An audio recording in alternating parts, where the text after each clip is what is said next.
Welcome to the second episode of Unpacked, a COVID-19 inspired video interview series where I get the stories behind my favourite new songs.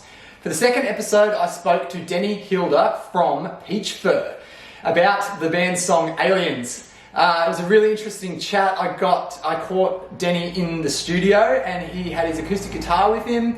He went over some of the parts with me on his guitar. We talked about the pop sound at the end of the song. We talked about how it was all gelled together in the studio. We talked about heaps of stuff about extraterrestrials coming down to Earth. It was a super interesting chat and I hope you enjoy it. Hey Denny, welcome. How are you going? Yeah, good thanks man. How are you? Yeah, it's good. I'm pretty good. You've been pretty busy, haven't you? Been trying to line up for this interview, and it's probably a good problem. But you're keeping busy. What's been keeping you busy? A mixture of all things. Mainly, I've been working a lot recently, which is still good. I got a job throughout this time. Oh yeah. Yeah, very very fortunate. But yeah, just been like working, writing a lot, and planning for some more video content. So video content. Yeah, that's you can do that. If it's solo people, are you just doing like the storyboards and stuff like that, or are you actually capturing stuff? We've got an animated clip for Aliens that's in the process of being done at the moment. We've got the first cut of it and it looks amazing. I couldn't imagine that clip to be anything but animated. Yeah, it's perfect. Yeah, sick. Oh mate, we've got Matt Shembry from the Gold Coast. He's in Sydney now, but yeah, he's been working on it. And it's mind blowing. Oh, amazing! Can't wait to see it. Okay, so I mean, just a summary of what we're going to get into today. We're obviously going to discuss Aliens. I've got a couple of snippets of the song that I've got ready to kind of discuss. I see you've got a guitar there. Looks like you've got a drum kit. No, you won't get your drums. Yeah. Smashed in the tubs. Yeah, fully. You ready to get into unpacking Aliens? Bloody yeah. Let's do it. Cool. Okay, so my first question, or this probably leads into all of the questions, but I see Aliens as just a musical beast. It's huge. It's got so many different parts, and I'm really interested as to how a song that is so massive and different comes. Where does it start? Yeah, well, actually, it's funny. We started with what we call the chorus. It's we only play it once, so it's not really like normal choruses. But yeah, the main climax of the song is actually an old intro that we used to like play at the start of our sets. Yeah. And and it was something that we loved, and we wanted to sort of integrate it into a song, and Aliens was perfect for it. We dropped it in a lower key, and it fits perfect with it. So that was actually, we started with that, and then sort of had the verses down around the same time, and for me, like, the lyrics always come later. We usually get down the music, and I'll sort of fuck around with melodies and whatnot like that, and then from there, when we go to record, I'll start fleshing out all the lyrics and whatnot. Okay, so it kind of started from a jam from a different song, like just a live jam, and then all the other parts, were they kind of chopped and changed from other things, or once you just started developing this chorus, did the other parts kind of just happen around it? Well, it was actually, they were two separate things. So we had all the verses and stuff down, but we didn't know where to go from like where we were, and then we had the idea of getting that intro like in the song. So so that came later.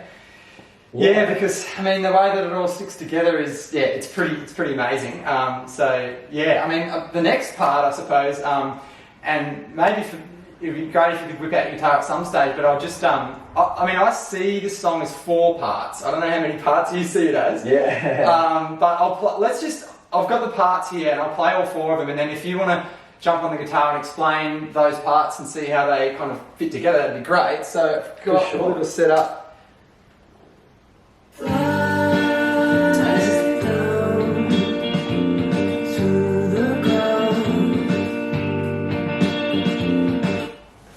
And then there's the second part.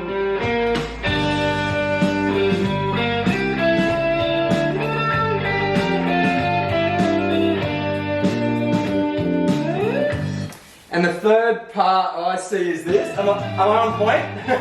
Yeah, you are. You're on the body. And this is like the spaced out halftime stuff going on, which I love.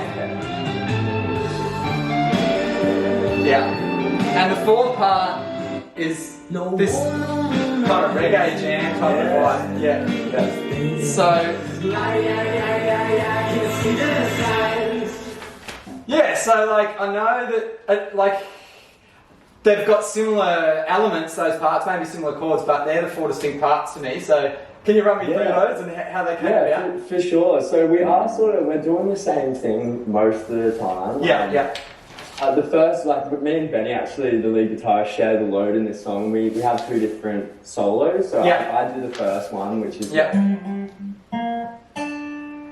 and he finishes it up with the last solo in it, which it's amazing. Yeah. But yeah, through all those parts. So I guess we're just sticking on a G. Yeah.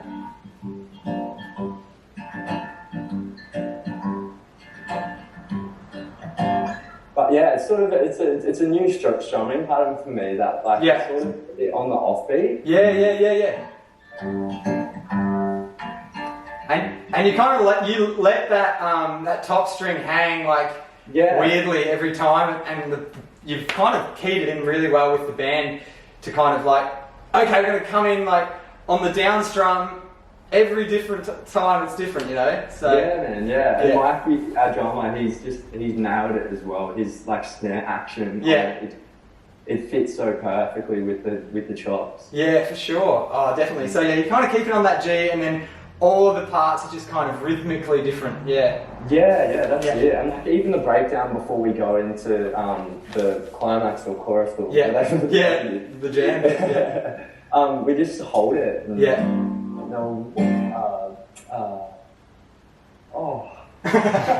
See, whenever I try and go in the middle of the song, I struggle to because it's so different, man. They're all different parts. You need to remember 4 songs when you're playing this one. That's much, that's exactly. No, that's cool. I think we've got the vibe.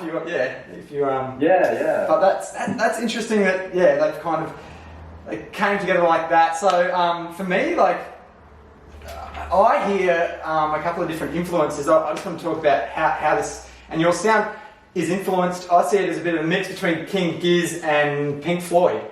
Is that very much so, man? You're exactly on the money for that one.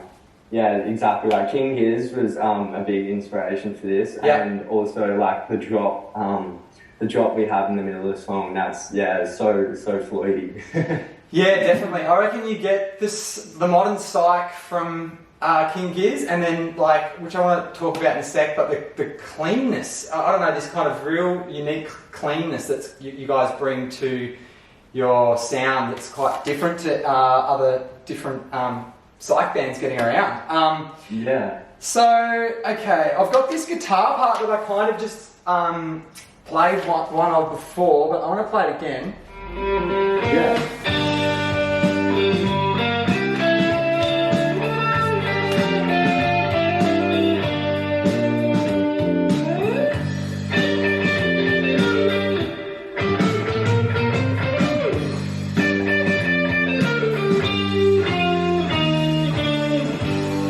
So the reason I play that is it leads me into the question of writing that part. For me, that is the most catchy part of the song. And I know I've played a little bit of music and listened to a heap of music, and usually it's the lyrical melodies that are the catchy parts. And I know how much time gets spent writing catchy melodies with the vocals. Did you spend as much time writing this guitar part than you would spend on a vocal melody? Actually, no. This is actually way quicker, to be honest. I sort of had it in my head to do the and then the pause, and then everyone comes in on that that last note. So and then I just sort of was playing around with something, but it was probably the quickest solo that I've written, and I just pictured it being real syncopated with the drums. Something just fell down. The aliens are here, man. Yeah, they can hear me. Yeah, so like that last bit, this bit? Yeah. And the build up before that, the oh yeah. So like I could just hear on some of those bits like us all coming together as the solo almost plays like a like you're saying, it's almost like lyrical when it plays almost like a voice. Yeah. And then us all coming together on those two sections. Yeah, cool. It felt really nice to sort of get that out. Yeah, definitely. I bet you it's the kind of solo that people sing along to live. They're like, I would be anyway. Alright, sweet. Well, the next interesting part of the song that I want to talk about is this part.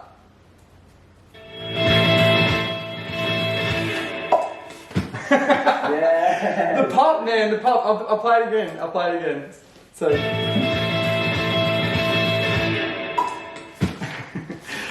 Tell us about the pop.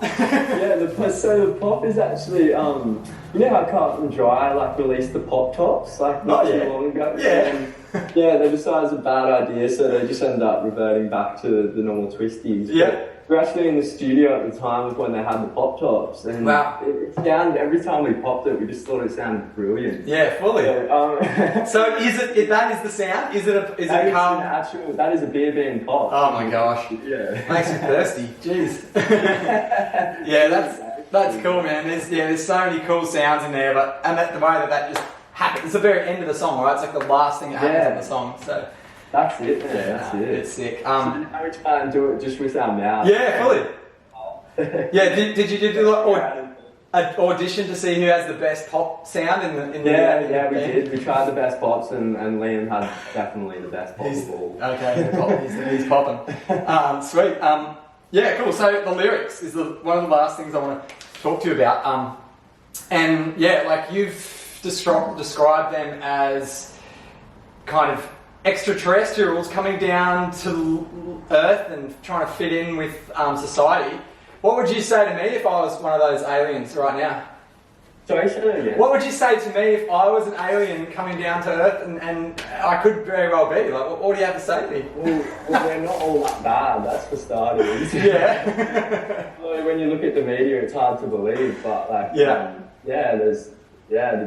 Earth is an amazing place, and there's so many beautiful people out there that, you know, we need to look after each other, and but the main, like, I guess the reason with aliens for me, like, when you say like alien, the first thing that would pop into someone's mind is the typical grey, like big head, big eyes sort of thing, but sort of with the start, like where I was like fly down to the ground, no one would know that they're from a distant land.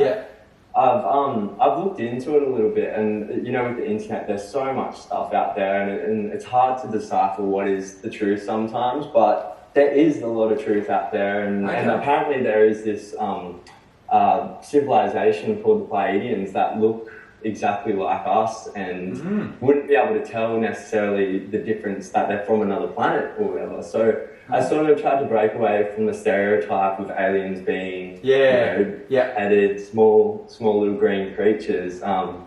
Not to say that they don't exist, but just put a new spin on things, because I do feel like the world is changing and there's a lot of people's consciousness are being raised, I feel, and they're sort of waking up to the fact that it's more than likely aliens exist than not. I tend to agree with you, not to go off on a huge tangent, but I just like to... Let's talk about Aliens, episode 3. But I think they're as plausible as, you know, gods that people respect. You know, I'm not a Scientologist, and, you know, but just when you compare, you know, how likely an alien would be to a god, they're similar, if not aliens, in favour of aliens. So anyway, it's a very interesting thing, like especially when you look at the fact that there's more stars in the universe than what there are grains of sand on our planet. So when you look at it like that, it's it's hard to believe that we are it. And that's what I sort of want to put forward in this song as well, is that, you know, like, although it might be like the last bit, say that it's all sci-fi. It's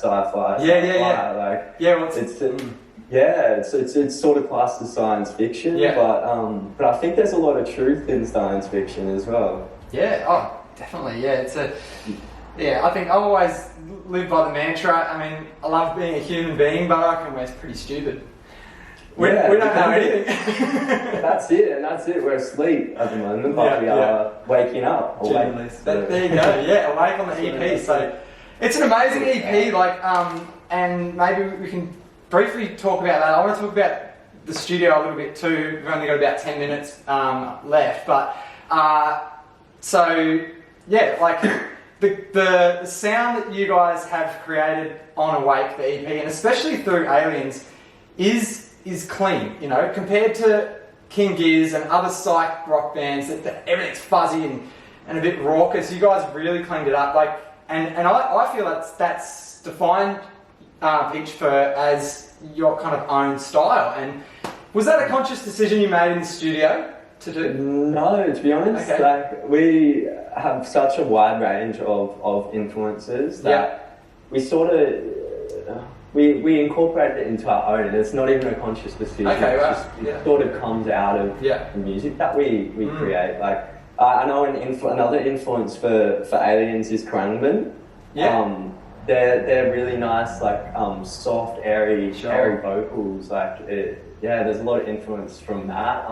But then, like I said, it's not like we're trying to like sound like these artists or anything. It's just what comes through into it, like, all combined into our one flavour. And so what the studio stuff, I tried to have a bit of a look, and like, who produced it? Where did you do it? Like, what? So we recorded with Blake Malone. He's a Gold Coast producer, and we went down to Byron Bay at Rocking Horse Studios. Yeah, I saw that you were in Rocking Horse. Yeah, cool. Yeah. How good's that place?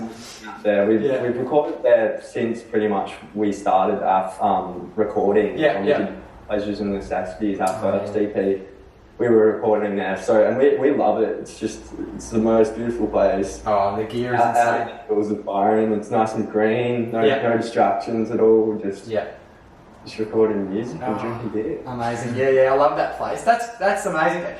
So, with the performance in the studio, I'm getting very deep now in terms of musical stuff, but was it performed live right the way through, or did you record every section differently? Like, so mostly it's live tracked, except for vocals and our solos. Wow, so good effort, man. Yeah, thank you. Yeah. It took. Don't get me wrong, there was a couple of times where we did get dropped in. But a lot of the time it was like trying to play through from start to finish, and then we'll go back over and do the vocals and the lead guitar bits. Yeah, wow. Well, that you can tell, because I think you hear a lot of songs that are they've got a lot of parts. I wouldn't say disjointed, but I think the way that you gel something that has so many different parts together is to perform it live, so the energy's there, and you really nail it. Like, that's it, man. It's good. I better let you go. I think you got a busy schedule ahead of you today, so it was great chatting to you, man. I've been wanting to ask these questions just on a personal note for a while, so I'm glad I had the chance to sit down and chat to you, man. Oh, bloody oath, man. It's been a pleasure to speak to you, Zach. Cool. Good luck at the Gold Coast Music Awards. Oh, cheers, legend. Should be good. I'll catch you later. Alright, bro, catch ya. Okay, that was the second episode of Unpacked. Catch you later.